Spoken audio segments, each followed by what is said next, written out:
বেহায়া নারীর ওই কেমন কথা, বোরকার কথা বললে ওদের মাথা ব্যথা।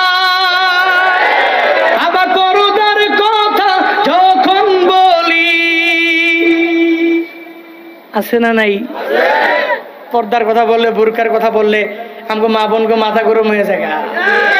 আছে না নাই? হুজুর আপডেট না, হুজুর আগের জামানার হুজুর, আগের জামানার হুজুরের হইতো পর্দার কথা, এই হুজুরও পর্দার কথাই কয়।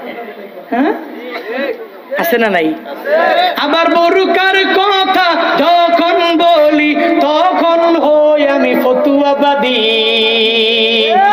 বিদ্রোহী বিপ্লবী মৌলবাদী কেন জঙ্গিবাদী, বিদ্রোহী বিপ্লবী মৌলবাদী কেন জঙ্গিবাদী, বিদ্রোহী বিপ্লবী মৌলবাদী কেন জঙ্গিবাদী।